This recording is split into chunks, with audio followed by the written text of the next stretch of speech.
Hey everyone, Courtney Gronos here, back for another video. As you can tell, I've got on one of my Halloween shirts. So, getting into that Halloween spirit, since it is this weekend, or tomorrow, depending whenever I decide I'm going to upload this video. So, I'm back to talk about another book. I haven't talked about it like on my Facebook or my Twitter saying that, I have a new book out because I've been kind of super busy, taking care of my child and everything. So, because I didn't know when I was going to get this copy of it to talk about it. So, because I have to wait for them to print it and send it to me. And I have it in paperback, but my mother ordered a copy in hardback because now through the Amazon Kindle Direct Publishing, you can get hardback books, but it wouldn't let me order a hardback copy of my own book. So I had to get a paperback, but then my mom said, well, it's your first time having a hardback book. I'm going to go ahead and get you a copy. And I'm like, then I'll have two copies. So I have a paperback and a hardback of this new book that I wrote.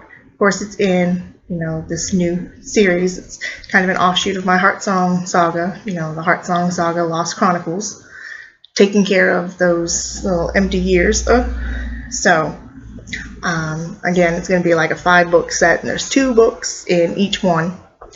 So, the second volume in the Heartsong Saga, The Lost Chronicles, is this one. It's called Nocturne, Masquerades.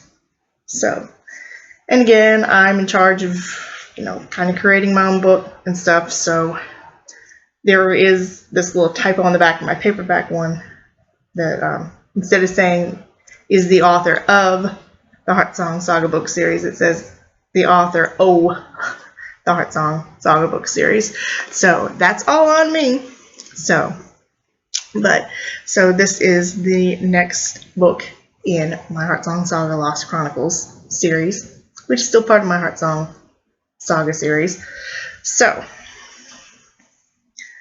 it was a hard time trying to find a cover that I liked, and of course it's just all black, so nothing too special. But again, so if you hadn't noticed by the last book that I talked about, it was called Moon, Shadows, and Strange Magic. I tried to title the books based on the stories inside. So this has 2 stories. It's got Nocturne and Masquerade. So Nocturne, Masquerades. So, and it's kind of apropos to talk about this book around this time of year, since it's Halloween season, horror movies, vampires, werewolves, ghosts, witches, stuff like that. Alright, the books before I've already talked kind of about magic, witchcraft, whatever you want to call it, more kind of occult things and kind of like supernatural, paranormal elements. Sorry, I'm not used to having my hair down. I usually have it pulled back so my daughter won't pull my hair, but she's not here right now, so I'm not used to having my hair down, so it kind of distracts me a little bit. Anyway, I get distracted very easy, if you couldn't tell, which is why it makes talking very awkward. Hence why I'm always calling myself the awkward author. But back to the book. So this then takes place a little bit after the last story, Strange Magic, because in that story, Howard and Nancy's son Cameron was a little boy. He was like a toddler and stuff. Now he's a little bit older, and his sister Angelia has not been born yet. So that's kind of where we are now in the timeline, filling in those gaps. So, and the type on the back is a little small, but it's easier to read than it was on my last one. So I'm just going to go ahead and read the back and then maybe elaborate a little bit. So, in Nocturne, with a promotional tour of the UK winding down at a performance in Glasgow, Scotland, Cataluna are ready to relax when they meet James Ewan, a high school friend of Nancy's. She's excited to see James, but the others become wary of him from the beginning. Howard is none too thrilled when James invites Cataluna to enjoy a stay in the Scottish Highlands with family friends of his, but Howard's dislike of James is the least of his worries. Soon, Cataluna's Highland vacation becomes a nightmare when local livestock is being slaughtered and Nancy hears an eerie howl piercing the air. What is roaming the Scottish moors and farmlands that is leaving fear in Nancy's heart? Is it some violent animal, or could an unseen evil be causing a hostile change amongst her friends and turning one of Cataluna's own into a vicious killer? If it's true, who can Nancy trust before her own life is the one in danger? So, I kind of spoiled it a little bit, Werewolves, but it elaborates more on that. So our first story deals with werewolves. And I know these are like cat eyes on the cover, but it was the only like something with like eerie eyes that I could find that looked like, werewolf eyes. So I know they're cat eyes, but still. So, because I tried to find something that would invoke like maybe both my stories, because it's kind of hard. Again, I'm not an artist. I cannot draw very well. I do not have money to pay somebody to draw cover art for me. So here we are. So I have to use like a stock photo that's free through the Amazon publishing library to do my covers. So, but yeah, definitely werewolf vibe. So, and in Scotland. So that's pretty much how that goes. So, and then the second one is Masquerade.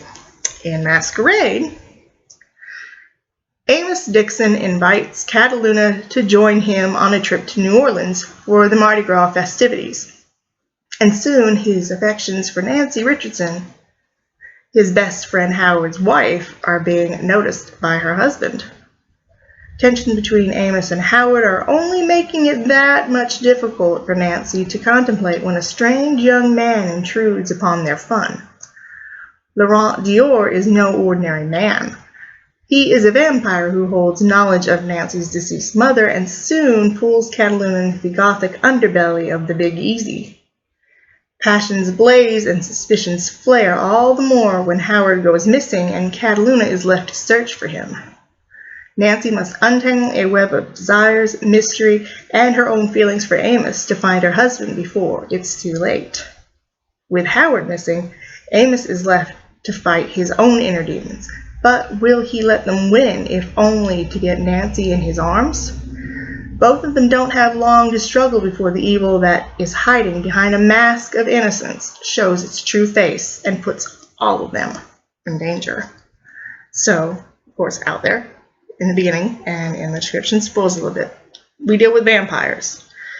But are we really dealing with good and bad vampires? Or are we just dealing with completely bad vampires? So, and besides dealing with vampires, we're dealing with inner demons too. So a little bit of a spoiler for anybody who hasn't read like my original Heartsong books or anything. So there is a love triangle between Amos and his best friend Howard and then Nancy. So, and then because it touches more on it in my second book, Heartsong Reprise, and we only touch on a little bit in Heartsong. And so this one short story is more of a kind of focus on that, since we don't focus on Amos a lot in the first book. He's there, a triangle forms between him and Howard and Nancy, and he's there for their wedding, and then he disappears for a while. He comes back in this, and then he comes back full force in the second book. So, but, and of course, I decided to set it in New Orleans because, Anne Rice, Interview with the Vampire, I just think about New Orleans when I think about vampires. So, but, these vampires are migrations, and I have touched on vampires in the Heartsong timeline before in, of course, Heartsong Reprise. So another spoiler, but there's vampires in that one too. So I put both of these together, and they just happen to be about, one story about werewolves and one about vampires. Just happened to be around this time. So, but yeah, I tried to be a horror writer when I first started, and I wasn't good at it. But I can add like horror elements to books. But I'm really good at writing romance. So this has 355 pages. It stops on page 353 though. So, and again, I worked very hard to make it look so very professional. And so, and then Nocturne on page 5, and then Masquerades on page 175. And of course, some of the even numbered pages are blank. So like if I stopped at something, I'd skip the even page and then start again on an odd numbered page. So all the odd numbers are on this side of the page, on your right side. So to make it a little bit like cleaner. Also to kind of pad out the length a little bit. So, but I'm liking that these books are getting thicker. They are going to get thicker as we progress. So each one of these is going to get a little bit thicker, because again, it's 2 stories. Because some of the stories are long enough that I could publish them by themselves, but some of them weren't long enough, so I needed to kind of like add another story to it, which is what's going to happen with some of my books in the future, because I have other story ideas that are not, my Heartsong series that I've been working on. So some of them are going to have to be like omnibus collections where I have like 2, maybe even 3 stories, depending on how they are. It just depends how much I can flesh out an idea. Because like I said, I don't write rough drafts. I just write what pops into my head. But I do kind of have like this little like timeline and notes to help me go through what I want to write. Then just the rest of it just pops out. So if anybody's interested in werewolves and vampires and a little bit of, romantic intrigue, you can read this. I mean, you don't really have to read my Heartsong books, but if you want to understand like this whole, like, I guess, universe that I've created, you'd have to probably at least read Heartsong and then try your hand at this one. So, of course, Moon Shadows and Strange Magic, you'd have to read Heartsong to understand a little bit of that too. And the next book that I plan to put out is going to have another story that's still set in the timeline of the Heartsong book. The first story is definitely in that timeline. The second story is going to be more after Heartsong Reprise. So the next book in the Heartsong Saga Lost Chronicles series that I put out, you would probably have to read Heartsong and Heartsong Reprise to get some things fleshed out. But you could also read this and it would still help a little bit. So again, I am my own editor, my own publisher, my own like hype person. So, the only way I can get out word about my book is word through mouth, and of course the only way you can get my books is to get them on Amazon. So they're not out in bookstores, because all of my ISBN numbers, they are specifically for Amazon. So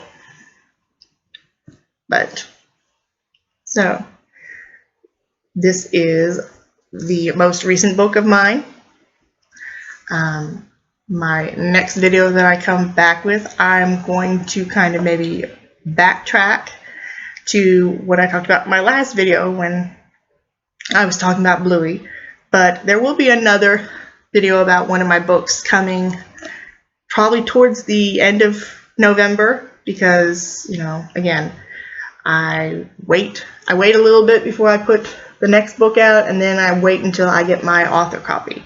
So, and again, I don't have, money to promote or advertise or get somebody to do cover art for me, or enough money to buy, so many author copies that I can give them away to people. So word of mouth through, YouTube, and then posting it on Facebook and Twitter. That's pretty much all I've got. So, but enough about me for this video anyway. So again, I hope that you and your family have a very happy Halloween, whether it's Sunday or tomorrow, again, depending when I can get this video uploaded. So, but until I see you again, have a spooky holiday, and I will see you next time.